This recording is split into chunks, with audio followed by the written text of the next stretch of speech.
বিকেল গড়িয়ে তখন সন্ধ্যা। শেরেবাংলা নগরের অর্থ মন্ত্রণালয়ের একটি শীতাতপ নিয়ন্ত্রিত সাউন্ড প্রুফ কনফারেন্স রুম। বিশাল ডিম্বাকৃতি টেবিলের চারপাশে বসে আছেন দেশের শীর্ষস্থানীয় আমলা, অর্থ ও পরিকল্পনা মন্ত্রণালয়ের কর্তা ব্যক্তিরা। বাইরে যখন দেশের সাধারণ মানুষ মুদ্রাস্ফীতি আর লোডশেডিং এর গরমে হাসফাস করছে, তখন এই রুমের ভেতরে পিন পতন, নিস্তব্ধতা। কপির কাপে ধোয়া উঠছে আর প্রজেক্টরের স্ক্রিনে দেখানো হচ্ছে দেশের রিজার্ভ এবং ডলার সংকটের গ্রাফ। টেবিলের ঠিক মাঝখানে রাখা আছে একটি নীল রঙের ফাইল, যার ওপর লেখা jet and C fighter jet procurement. দেশের বিমান বাহিনীর জন্য চীনের কাছ থেকে অত্যাধুনিক যুদ্ধবিমান কেনার এই চুক্তিটি গত কয়েক মাস ধরে ঝুলে আছে। সভার সভাপতি, একজন শীর্ষ আমলা, ফাইলটি হাতে নিলেন। তিনি চশমার ফাঁক দিয়ে একবার ফাইলটির দিকে তাকালেন, তারপর অবজ্ঞার সুরে বললেন, দেশে এখন ডলারের চরম সংকট। IMF এর শর্ত মেলাতে গিয়ে আমাদের হিমশিম খেতে হচ্ছে। এই মুহূর্তে ফাইটার জেট কেনার কোনো যৌক্তিকতা নেই, আমাদের বাজেট নেই। ফাইলটি আপাতত স্থগিত করা হলো। তিনি ফাইলটি ড্রয়ারে ঢুকিয়ে তালাবদ্ধ করে দিলেন। ঠিক সেই মুহূর্তেই তার পকেটে থাকা সুরক্ষিত রেড ফোনটি বেজে উঠল। ফোনটি রিসিভ করতেই ওপর থেকে ভেসে এলো এক চরম উৎকণ্ঠার কণ্ঠস্বর। বান্দরবানের একটি ফরওয়ার্ড রাডার স্টেশন থেকে জানানো হচ্ছে, স্যার, 0 লাইন ক্রস করে 2টি আননোন ফাইটার জেট আমাদের আকাশসীমায় ঢুকে পড়েছে। আমাদের হাতে ইন্টারসেপ্ট করার মতো কোনো এয়ারক্রাফট নেই। আমলার কপালে বিন্দু বিন্দু ঘাম জমতে শুরু করলো। তিনি যে ফাইলটি মাত্র বাজেট নেই বলে তালাবদ্ধ করে রাখলেন, সেই ফাইলটির ভেতরেই ছিল ওই অনুপ্রবেশকারী জেটগুলোকে ধাওয়া করার একমাত্র হাতিয়ার। একটি স্বাধীন দেশের ছাদ যখন অরক্ষিত, তখন ভেতরের অর্থনীতি বাঁচিয়ে কি লাভ?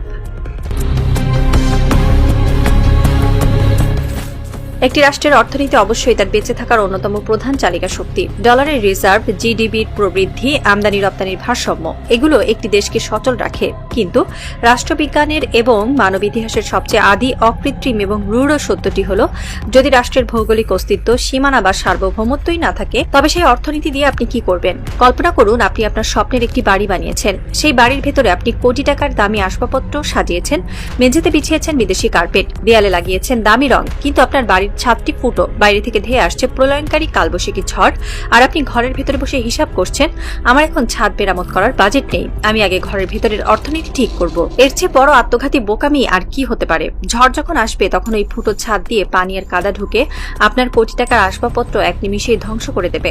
আপনার ওই সাজানো ড্রয়িং রুম পরিণত হবে এক ধ্বংসস্তূপে। বাংলাদেশের অবস্থাও আজ ঠিক সেই ফুটো ছাদওয়ালা বাড়ির মতো। আমাদের 3 দিকে সারাশির মতো ঘিরে থাকা ভারত এবং দক্ষিণ পূর্বে মিয়ানমার প্রতিনিয়ত তাদের সামরিক শক্তি বৃদ্ধি করছে। আকাশপথে তাদের আস্ফালন আমাদের সার্বভৌমত্বের জন্য এক চরম হুমকি স্বরূপ। অথচ আমাদের নীতি নির্ধারকরা, শীতাতপ নিয়ন্ত্রিত কক্ষে বসে থাকা আমলারা বলছেন, দেশে ডলার নিয়ে অর্থনীতি খারাপ, তাই এখন ফাইটার জেট কেনা যাবে না। এই যুক্তিটি কেবল খোঁড়া নয়, এটি এক চরম পৈশাচিক ভণ্ডামি। যখন বিগত পতিত স্বৈরাচারী সরকারের আমলে দেশ থেকে হাজার হাজার কোটি টাকা পাচার হয়ে কানাডায় বেগমপাড়া, দুবাই, সিঙ্গাপুর আর সুইস ব্যাংকের ভল্টে জমা হচ্ছিল, তখন এই আমলাদের ডলার সংকটের কথা মনে পড়েনি। যখন কুইক রেন্টাল বা ক্যাপাসিটি চার্জের নামে বিদ্যুৎ না বসিয়েই বিদেশি কোম্পানিগুলোকে বিনা টেন্ডারে লাখো কোটি টাকা বিলি করা হয়েছে, তখন তো অর্থনীতির দোহাই দিয়ে সেই কালো চুক্তিগুলো বাতিল করা হয়নি। মেগা প্রকল্পের নামে যখন পুকুর চুরি হয়েছে, তখন দেশের অর্থনীতি ঠিকই সচল ছিল। কিন্তু যখনই দেশের আকাশসীমা রক্ষার জন্য, আমাদের বৈমানিকদের জীবনের নিরাপত্তার জন্য, একটি স্বাধীন ভূখণ্ডের অস্তিত্ব টিকিয়ে রাখার জন্য ফাইটার জেট কেনার প্রশ্ন আসে, তখন হঠাৎ করে আমাদের কোষাগারে টান পড়ে। একটি জেট এন্ড সি চুক্তির জন্য হয়তো 1 বা 2 বিলিয়ন ডলার প্রয়োজন, যা গত 15 বছরে পাচার হওয়া টাকার একটি ক্ষুদ্র ভগ্নাংশ মাত্র। দুর্নীতিবাজদের পকেট ভরার সময় বাজেট থাকে, অথচ যে সেনাবাহিনী এবং বিমান বাহিনী বুকের রক্ত দিয়ে এই মানচিত্র পাহারা দেয়, তাদের হাতে অস্ত্র তুলে দেওয়ার সময় আমরা হয়ে যাই হিসাবরক্ষক। যে জাতি 1971 সালে 30 লাখ শহীদের রক্তের বিনিময়ে এই মানচিত্র কিনেছে, যে জাতি 24 জুলাইয়ে হাজারো তরুণের তাজা রক্তে রাজপথ ভিজিয়ে নতুন করে স্বাধীনতা ছিনিয়ে এনেছে, সেই জাতির আকাশ আজ টাকার অভাবে অরক্ষিত থাকবে, এটি মেনে নেওয়া যায় না। আমাদের বৈমানিকরা আকাশে মৃত্যুর ঝুঁকি নিয়ে পুরনো বিমানে উঠছেন। তাদের বুকে দেশপ্রেমের কোনো ঘাটতি নেই, তারা হাসি মুখে দেশের জন্য প্রাণ দিতে প্রস্তুত। কিন্তু অর্থনীতি বাঁচানোর দোহাই দিয়ে আমরা কি আমাদের সামরিক বাহিনীর সক্ষমতাকে আক্ষরিক অর্থেই পঙ্গু করে রাখব? একটি স্বাধীন দেশের ছাদ যখন অরক্ষিত, তখন ভেতরের অর্থনীতি বাঁচিয়ে রাখাটা নিছকই এক আত্মঘাতী অন্ধত্ব ছাড়া আর কিছুই নয়।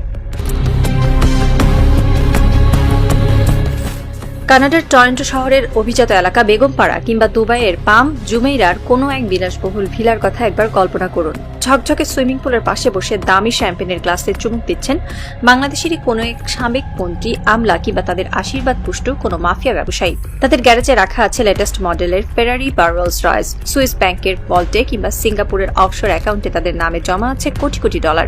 এই ডলারগুলো কোথা থেকে এলো? এই ডলারগুলো কোনো ভিনদেশি লটারির টাকা নয়। এই ডলারগুলো হলো বাংলাদেশের 17 কোটি খেটে খাওয়া মানুষের ঘাম, রক্ত আর ট্যাক্সের টাকা। গ্লোবাল ফাইন্যান্সিয়াল ইন্টিগ্রিটির মতো আন্তর্জাতিক সংস্থাগুলোর রিপোর্ট অনুযায়ী গত 1.5 দশকে পতিত স্বৈরাচারী সরকার আমলে ওভার ইনভয়েসিং, আন্ডার ইনভয়েসিং এবং মেগা প্রকল্পের দুর্নীতির মাধ্যমে বাংলাদেশ থেকে প্রায় 150 বিলিয়ন ডলার, প্রায় 15 কোটি টাকা বিদেশে পাচার করা হয়েছে।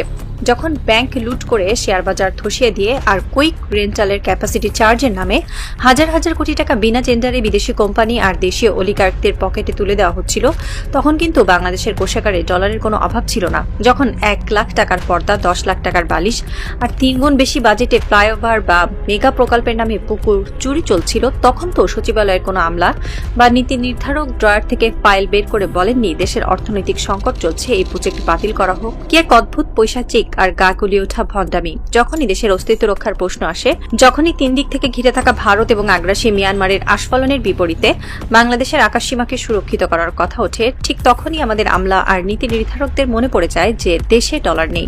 একটি জেট-এন-সি মাল্টি রোল ফাইটার জেটের স্কোয়াড্রন কিনতে ঠিক কত টাকা লাগে? সামরিক বিশেষজ্ঞদের মতে প্রয়োজনীয় অস্ত্র ও প্রশিক্ষণ সহ এক স্কোয়াড্রন জেট-এন-সি কিনতে হয়তো 1 থেকে 1.5 বিলিয়ন ডলারের প্রয়োজন হতে পারে। এই 1 বা 1.5 বিলিয়ন ডলার গত 15 বছরে দেশ থেকে পাচার হওয়া 150 বিলিয়ন ডলারের কত শতাংশ? এটি তো ওই পাচার হওয়া টাকার একটি ক্ষুদ্র ভগ্নাংশ মাত্র। লুটপাটকারীদের পকেট ভরার সময়, দুর্নীতিবাজীদের বিদেশে সেকেন্ড হোম বা থার্ড হোম বানানোর সময় দেশের অর্থনীতি ঠিকই জাদুর মতো সচল থাকে, কিন্তু যখন দেশের আকাশসীমা রক্ষার জন্য, আমাদের বৈমানিকদের জীবনের নিরাপত্তার জন্য, একটি স্বাধীন ভূখণ্ডের অস্তিত্ব টিকিয়ে রাখার জন্য ফাইটার জেট কেনার প্রশ্ন আসে, তখনই হঠাৎ করে আমাদের কোষাগারে টান পড়ে। এই ভণ্ডামি মূলত প্রমাণ করে যে সংকটটা ডলারের বা অর্থনীতির নয়, সংকটটা হলো নিখাদ দেশপ্রেম এবং রাজনৈতিক সদিচ্ছার। রাষ্ট্রীয় কোষাগারের চাবি যাদের হাতে, তারা আসলে কখনোই চায়নি বাংলাদেশ সামরিকভাবে স্বয়ংসম্পূর্ণ হোক।